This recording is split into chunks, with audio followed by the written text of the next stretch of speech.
mbote bandeko na ngai bino bandeko oya ngai masolo na député ya mokolo lelo lelo toza journée nyo lelo toza le 12 avril 2021 jour pour jour gouvernement Sama Lukonde bat bazozela kaka jour pour jour couvre-feu ezo continuer na mboka ba confiner ba reconfiner ba tchebiso na couvre-feu to éviter ceux qui couvre-feu otika na soto otika la te. Alors masolo na député ya lelo de lobo misana naza mwanga moko naza na consort na ngate grâce bokete azana moi empêchement ya muke. Alors lelo masolo na député ya lelo na robeta mwanga moko te lelo masolo ya député ya lelo na yambeli bino honorable Ogi Kalonji Ogi Eli abino ya changu donc mwana mai mwana balinga mingi ngolo ba bengi warrior honorable Kalonji bonjour. Mbote madame eza na lingala ti mbote boni malamu makamanyo sezo ke de bien. Bon, tozozela gouvernement ya warrior na yoki balobi ke ekobima lelo. Alors ebimande toyeba soki makambo ekokende bien to ekokende bien te. Alors honorable lelo na masolo na biso ya masolo na député toza masolo tokobeta nina pesa sommaire muke pona ba bazolanda biso ba lelo tokobeta kando tukoloba gouvernement Sama Lukonde qu'est-ce qui bloque pourquoi ça traîne tokolobela ba action na yo en tant que li a changu to moni bana mai baleli trop en tout cas balobi coup de chapeau mais tokomona so ba image ezali ba kolakisa pe biso ba image na ba action et puis tokolobela lisusu D5 oh bozo benga bongo dynamique de 5 députés pourquoi bozo ya mulimo division ou comment poser avec D10 et comme D5 tokobeta lisusu masolo ya actualité o eza na kati ya mboka insécurité na beni bato na biso bazoboma bango et tout donc tozola la lisusu kimiate tokobeta lisusu masolo ya descente ya Bukangalozo bota kosala descente ya Bukangalozo. Alors honorable Kalonji Ogi to bandina nous na gouvernement qu'est-ce qui bloque et pourquoi tout ce temps toujours des reportages dans quelques heures dans quelques jours pourquoi tout ça? Bon madame oyebi na lobaka yango toujours que na minito muto oyebi raison valable ya blocage ya gouvernement eza chef de l'État na Sama Lukonde bato mibale wana. Alors point de vue nanga eza que soki gouvernement ezo bloqué pour tozwa ba acteur ya solo moi je suis d'avis oyebi Sama Lukonde alobaki dernièrement qu'il ne faut pas to confondre précipitation na urgence. Donc ayebi que ba imboka baza na posa ya gouvernement mais to confondre précipitation te. Donc totika bango basala makambo na kimia de façon que to se plaindre lisusu lobité. Donc parce que biso ekozala lelo to tche chaud gouvernement ebimi lobi babandi kosala mabe balobi bota la gouvernement ngo donc totika bango bazwa temps oyo bakozwa de façon que ba pesa biso gouvernement ya solo to tcha pression na mokonza mboka te to aider de façon que makambo nyonso etambola kitoko boyebi ko gérer mboka eza facilité. Alors pour akoka ko gérer yango bien esengeli to entourer ye na bolingo nyonso to entourer ye na mabondeli to entourer ye na expérience ya biso de façon que makambo nyonso etambola bien. Donc pour ngai ye moko ayebi ba raison ye moko ayebi que urgence ezali ye moko ayebi makambo nyonso mais lokola alobi que ezelana nous aluka onyo sozo luka seke ye moko ayebi donc total la ye na makambo quelque part réseau lekelanga bazo bengango gouvernement ba warrior et pourtant yo pe mikolo yo avant que makambo gouvernement ba warrior yo déjà ba bengo warrior pourquoi na changu kuna warrior kasi bana changu nde bapesi nga kombo wana ti balobi naza warrior na bango bon na mekaki ko s'intéresser parce que na banda comprendre que lingi koloba nini te balobi nanga elingi koloba travailleur bon bayebi que naza moko ya ba oyo bazosalela bango musala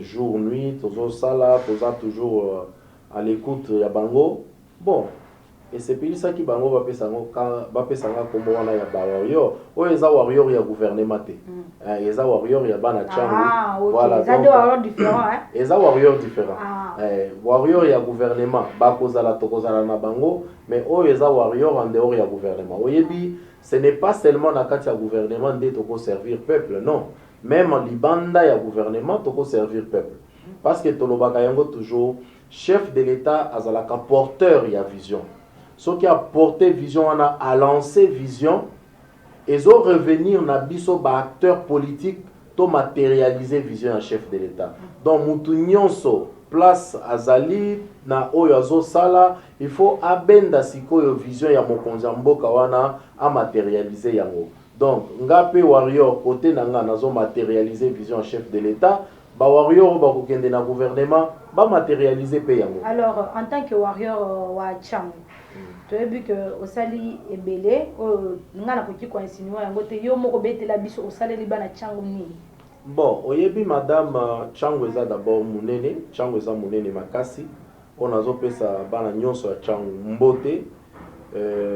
Ba coin oyo tokomi nanu te nazo promettre bino tokokoma parce que toza na musala na bino.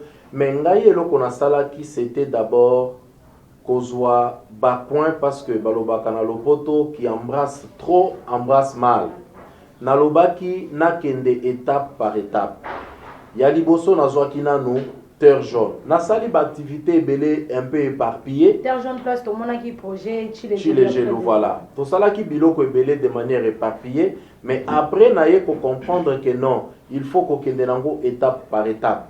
Na atakaki terre jaune, lelo terre jaune grâce na ngai pona ba o bayebi yango te, grâce ya balobing na sali nzela na programme ya Chile Gelo. Ekoti nga mutu na leleli ba konzi to bandaki kutu avant soki 8 mois tozo chaka ba affiche ya nzela avant na après bato babando kanisa kezaka ka ba ber ya ba politicien alors que na bando revient nzela wana esalema lelo misala ya nzela ezali wana eza effort to sali lelo courant ekoti na terre jaune eza grâce na ngai eza grâce ya effort to sali na nzela ya SNEL.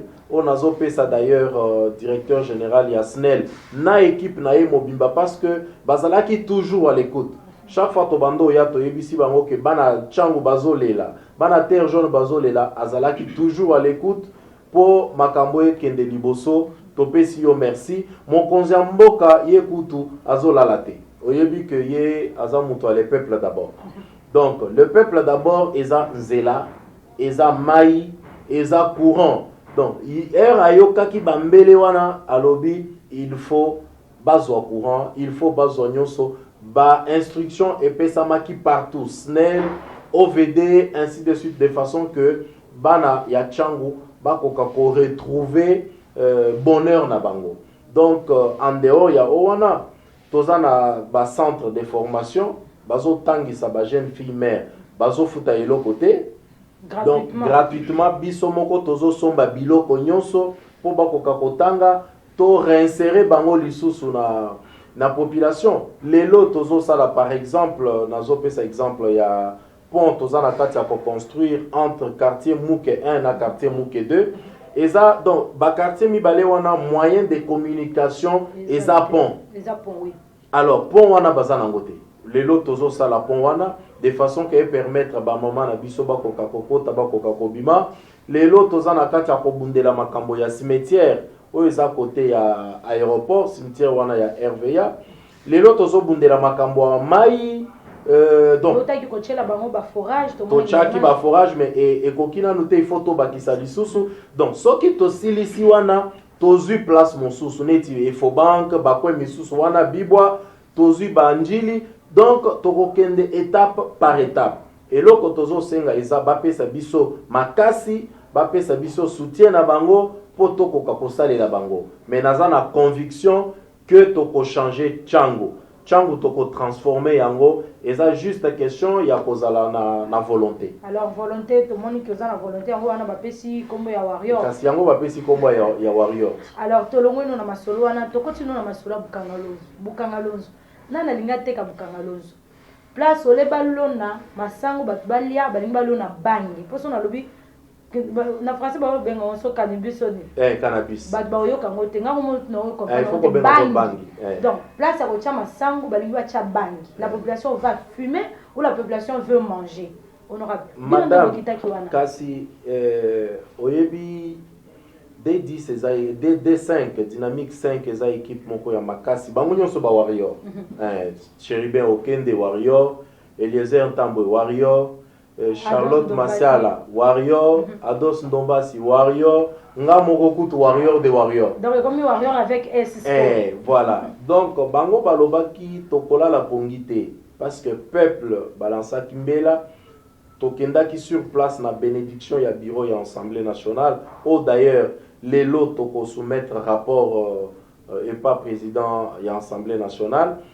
tokendaki par rapport ya auto banda koyoka parce que babando loba que mabele ya Bukangalonzo eza lisusu en mesure ya coproduire. Or to commis sur place to découvrir que non production ezali masango ezali 1500 hectares Manioko bâti déjà 1000 hectares Kalamingi te bazocha 1000 hectares mosusu to découvrir le contraire. D'ailleurs to liena basoso ya Bukangalonzo to kuti bantaba basoso donc to kuti pena ba activité ezo salema Bukangalonzo ezo vivre. Maintenant eloko to yoko découvrir ezani ni madame baye koyebisa biso ke eza na bato moko ba engagé l'état awa na janvier 2019 ba engagé l'état po Bukangalonzo ebanda ko produire bangi o bazo benga cannabis diamba tolobi me na Kinshasa bozoloba Bukangalonzo ko produire te mais soki boza na projet na bino ya cannabis ya diamba bokokaki kokende koluka mabele oyo eza productif. Mais comment kozonge la mabele oyo ezo produire te wana tolobi il y a un problème. Tolandeli toyoki ke batu moko wana kaka nde bazo sala ba manœuvre finalement to conclure que bazo saboter action ya chef de l'État. Boyebi chef de l'État alobaka toujours que le salut du peuple c'est la loi suprême. Peuple azozwa salut na ye na social. Bon, soki bozo saboter social à peuple. C'est-à-dire bolingi mokonzi mboka te. Or mokonzi mboka jamais akobima bureau na ye aza abanda kosala makambo nyonso ezalaka te. Mokonzi alansaka vision mutu nyonso akati mwa mupanzi na ye abandi kosalela yango po lobi tokoka kotombola mboka. Mais soki bino bozana kwena bino au lieu bo soutenir ministère ya agriculture bo pesa bango moyen bakende kosala récolte bopesa bango moyen balona lisusu ata 5000 hectares bino bozo tambola likolo ya vision wana po boloba ke Bukangalonzo ekosala te. Honorable pour na moi précision na kati yote car dossier Bukangalonzo wana olobi déjà basi balona ki ezan ka récolte. Alors qu'est-ce qui manque? Ezambongo mais mbongo wana pe je pense que détail mosusu ezo dépendre na rapport ya ba obakenda ki avant biso. Bayebisi biso kezana ba conseiller mususu ya chef de l'État nazoloba yango nazota la caméra o bakendaki Bukangalonzo bazui même pas occasion ya ko visiter makambo nyonso ndenge biso tosalaki yango te mais na kozonga na bango na Kinshasa balobi ayi tobosa na Bukangalonzo parce que eko produire les susté wana maloba wana bayebisi biso na équipe o ezo gérer Bukangalonzo sikoyo.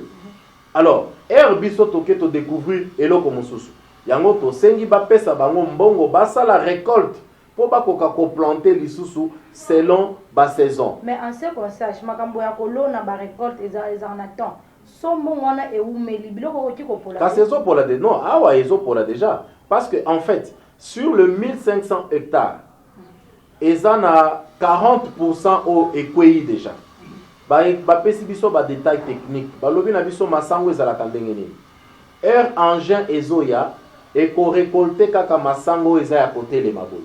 Mais o ekweyi déjà et comme problème il faut que ça la récolte manuelle. O récolte manuelle wana eza budget mosusu ezo bakisama likolo ya budget oyo ezalaki liboso ya pour récolter na ba engin.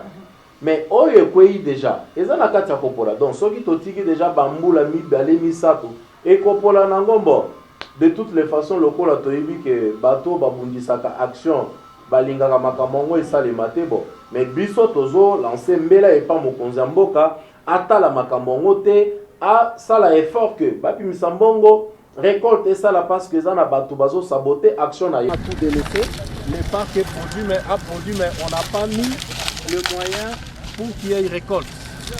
Et quand il n'y a pas récolte à temps, le maïs commence à tomber, le maïs commence à pourrir.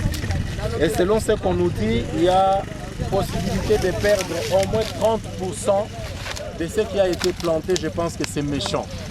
Donc nous voulons là lancer un appel aux autorités qu'ils doivent penser à l'agriculture.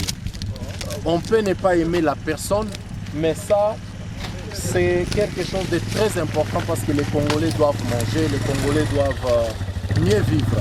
Alors les politiques ne peuvent pas s'inviter au rendez-vous pour tout détruire.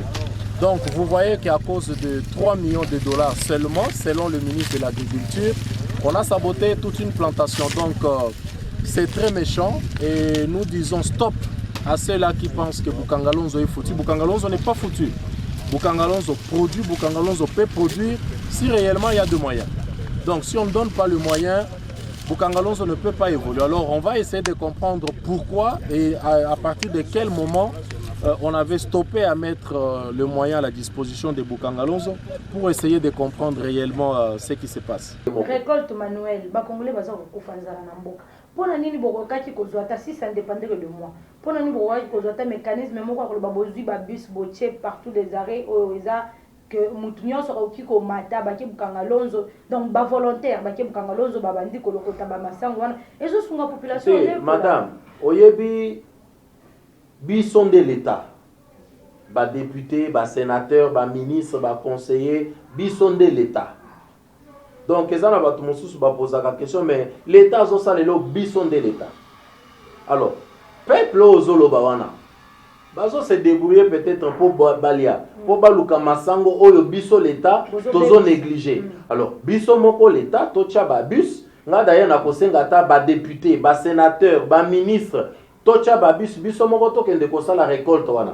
Comme ça na babus wana ba conseiller à lukuta wana. Basa la pe na kati soki tokomi ba expliquer biso que Bukangalonzo ko produire te parce que tokoza la face à réalité. Donc nga naza d'accord te que peuple o ezo souffrir wana lisusu ba kota babus te. Biso l'état tokota bus tokende kosala récolte wana manuel ba futaka biso eloko te. Parce que ceux qui touchent le peuple, il faut qu'on foute à bango. Mais mon moment, il faut foute à du moment où il y a pour ça la récolte des athées. Il y a un monde qui proposé na président Mbosso Lelo. Na koye bisaye que biso l'État, nyonso, ba conseiller, banani tokota ba bus. Tokende kosa la récolte wana. Bokende kosa la récolte bino mo na Bukangalonzo. To ça la service ya peuple wana. To ça la toye la bango masango na bango. Na ndenge lobi eza 1500 hectares. Donc Congo ko produire farine na ndenge ba jeter. Na ndenge ba jeter madame, na ndenge kutu ya ba jeter et kobima wana donc 1500 hectares eza awa mais 1500 hectares mosusu toyoki eza je crois côté en Mbujimai. Donc ceux qui bazalaki na ba moyen ebele. 600 tonnes, ba 6000 tonnes. Voilà, ceux qui ba moyen ezalaki ebele Bukangalonzo ekobi la biso donc makamoko danger awa mais ba saboter action yango ya koloba pena ke Kongola ko tikola la nzala. Voilà. Alors on a comprendre que Kongola ola la nzala par rapport à l'état na biso. Par rapport à l'état na biso par rapport à ba conseiller moko par rapport ya ba tumoko ba engager l'état pour ba signer contrat na firme wana canadienne pour na produire diamba et donc voilà bango wana nde baza na ba manœuvre. Conseiller ba donc so tche diamba pour na ba jeune bomi déjà Congo futur.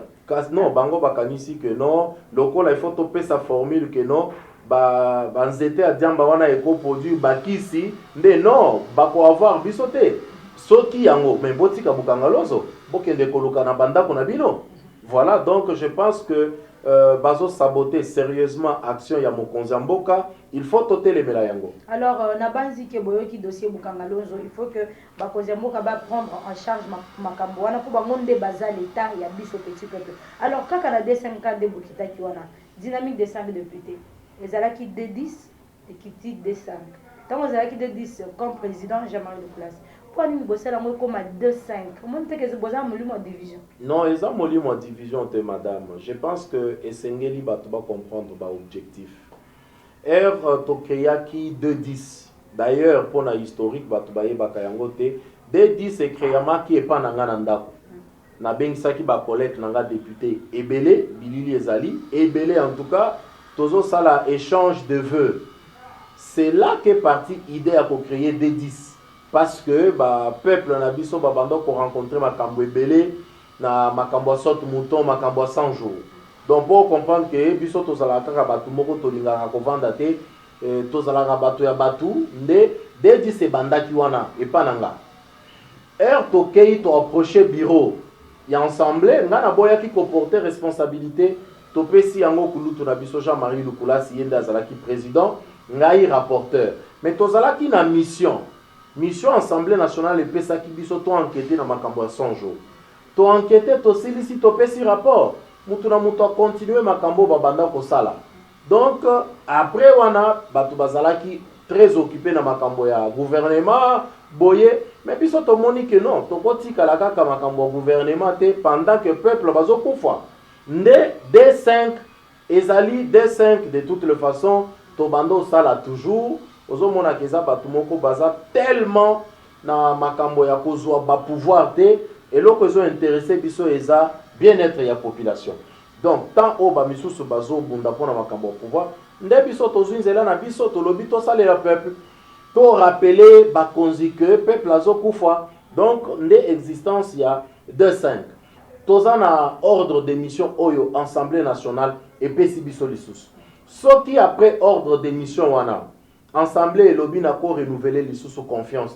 Mais toko continuer comme ça là de toutes les façons biso to ça la 2-5 chaque jour. Yango 2-5 on a écrit comme écrit à ba enquêteur ba FBI alors. Eza FBI te eza écrit à bato balingi ko sala o balingi que ba o nyonso baza l'état basala. Donc ceux qui ko sala bien te biso toko ya toko lobozo sala bien te parce que biso moko toza ba warrior to sala ka déjà koleka kutu ba o wana. Donc mission ya D5 yango wana. Donc tina ndenge en passant tozo ka makambo ya ba que matata ponyo ba makambo nyonso to bino pe boko cha nino wana kati po makambo za la éclairci. Bon, oyebi makambo ya matata ponyo souvent nazolinga kolobela yango te parce que je pense que IGF abandonne sala musala na ye mais na oyo toyokaki parmi je pense ba enquête IGF à la mukaki po balobaki que Bukangalonzo eko produire les sous-soutés.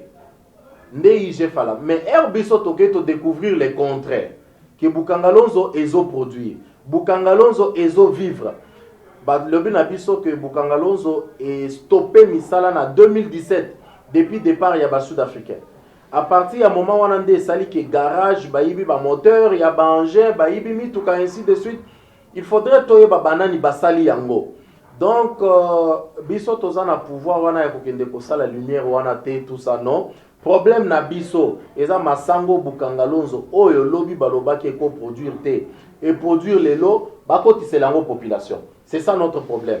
Les restes totiki justice c'est ça la musala na yango biso posa na biso baye bisa biso pona nini ba engager l'état po ba pesa firme canadienne wana Bukangalonzo. Alors que toza na ba compétence awe pa na biso oyo bakoki ko sala et loko ko étonné yo dans les temps bazo futa ba ouvrier $206 lelo bazo futa bango $400 est-ce que loko oyo ezo produire te et comment ça salaire voilà donc pour na biso toza convaincu que Bukangalonzo ezali ezo vivre mais justice continue musala na bango biso toza na kati kuna te. Alors nous courons déjà vers la fin de notre émission honorable.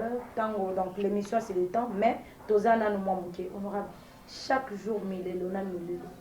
Est-ce que le Congo, la République démocratique du Congo, c'est seulement la capitale? Donc à l'intérieur, bango bazana nini wana kozwa pété. Madame Oyebi, Tozana regret mingi. Tozana regret mingi que bande konabiso ya est bazo passé ba moment nyonso bazo passé wana regret eza mingi makasi d'ailleurs toza de cœur na bango président Bosso alobaki yango dernièrement que azo mettre en place équipe moko ya enquête oyo d'ailleurs a insisté à lobby na équipe wana ba natif ya est bakozala te mais bako coopérer na bato bakozala na commission pour na kopesa bango ba information. Je pense que azo milité que Makambouana est là une fois pour toutes. Topé ça y est chance, to accompagner ye, bao bazana information. Ya kopé sa président Bosso. Boluka le voix de moyen beaucoup miselaye ba information wana pour tozala armée toyeba comment tokosunga pe na likambo wana. Mais de passage toza na regret makasi po boza bandeko na biso, il faudrait pe beau vivre paisiblement. Donc alors binga nazomituna qui tue l'autre? Ezaka ba congolais bazomo na bango ba congolais ou soit ce sont des expatriés au ba côté libiso. Kasi yango wana nde équipe président Bosso azotia en place. Eza poto kende ko répondre na mituna wana. Donc toza la patience soki équipe wana ekei ezongi tokokoka ko répondre na mituna wana parce que président a lobby. Président Bosso na président Jean-Marc Kabundo nazopesa mbote en passant a lobby soki tozui kombo ya bato ba ezala politicien ezala nani merci ekozala te. C'est-à-dire bato wana bazosakana te.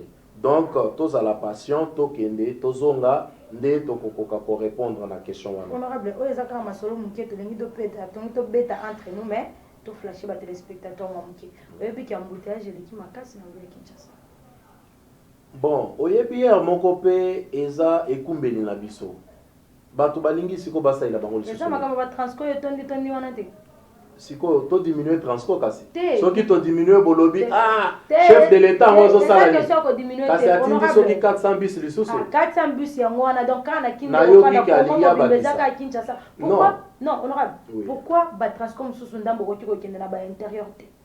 Bon dispatcher parce que ce n'est pas seulement la population quinoise qui a besoin de moyens de transport. Toyebi mais il faut d'abord qu'on comprend oyebi bitumba makasi siko eza pe yanzela. Bazo bundana no babongisa nzela chile jelu yango ekotiti. O bana chango kutu siko bazo sepela niveau ko sakana te. Bango pe balobi na terre jaune transco ekota wana. Donc ekokota parce que déjà chile jelu za kuna. Alors moi je pense que bato baza la passion. Eza na temps muke oyo te nde toko boza la patience paye. Donc ye moko akosala makambo nyonso te yango na lobi tout à l'heure ba gouverneur pe na ba province ba kosomba ba bisit awa tozalaki na esprit de vie et utaki na gouvernorat donc bango pe ba ko ba bis c'était le ministre transport kasi de na zoloba ba gouverneur pe ba kocha transport urbain toyokaki na Tanganyika que gouverneur Zoé Kabila zotonga nini moko ya ba bus ba gouverneur nde ko salisa chef de l'état yango wana ye apporter vision à lancer bino pe na ba province na bino oyo atie ba bus oyo sali boye c'est ça aider les chefs boss de la kakate a commandé 5 millions de bus pour atteindre bino na ba province et ça la répéter pour nini boza ba gouverneur to lobela yango pour nini baza ba gouverneur wana yebisa bango il faut na yebisa bango penako na Lubumbashi par exemple toyebi Lubumbashi toyebi Lualaba toyebi na Goma toyebi les provinces qui produisent de l'argent. Mais bossa la paix ba compagnie ya ba bus, bocha ba bus na kati ya ba province, c'est tout à fait logique. Boliki ka chef aya lobambo to lancer ba bus. Boniko binope. En tout cas, bakoza mboka mutu na mutu ebi que azo occuper poste intel part yemo onde à prendre soin to simba Congo mutu nyonso za la député, oza la sénateur, oza la sokinani gouverneur, mutu nyonso akata parti na ye asala. Pour to matérialiser vision ya chef de l'état. Soki to sali yango te tozeli ke ye mokwaya wana etalibino. Je pense que mutu nyonso a joué rôle na ye. Ngai naza prêt ya ko jouer rôle nanga, na jo jouer yango, naza fier de ce que je suis en train de réaliser comme député. Naza fier na oyo dynamique de 5 tozo réaliser. Okende na opinion otuna bakoyebisa yo que toza ba vrai warrior. Donc mutu nyonso na point na ye à travailler pour to sungamboka. Je pense que c'est très important. Boza la kaka miyibi ya koyiba lelo na yoki lisusu soki ba yibi 8 millions. Lobi to yoka ki ba. Voilà, ezaka millions. Oh, voilà, yango wana, oyibi millions wana ekosomba ba bisu combien? Donc, il y a toutes ces choses là. Ba récolter pe masango na bukangalonzo. Donc, to comprendre makambo nyonso wana to salisa chef et puis makambo kende liboso. Alors, nous courons déjà vers la fin de notre émission. Bandeko na biso, bandeko oya biso, ya masolo na député. Avant na pesa bino matondo mingi. Honorable Kalonji, Oyi Kalonji. Oui, madame. Plénière raison ngaki. Jusque là, bosengeli peuple nini. Comme ça, au pesa na mot de la fin, to clôturer l'émission. Bon, oyebi mingi eloko il faut boyeba plénière toza na calendrier non nyonso tozo sala ezaka kapona peuple touti ko adopter loi ya personne vivant avec handicap bango moko bazalaki na kati basepelaki wana peuple te wana peuple kasi calendrier na biso nyonso ezaka kapona peuple donc to adopter loi eke déjà na Sénat ba loi misusu ezali loi ya sage femme oyo eza porté par Warrior Mosusu Eliezer Ntambwe eza na calendrier oyo wana ya peuple lisusu. Voilà, donc on peut comprendre que ma proposition est ébélée pour l'intérêt du peuple, mais esuka wana te. Il faut toko taper na terrain, toko ta na action, wana nyonso eza pour na bolamu ya peuple.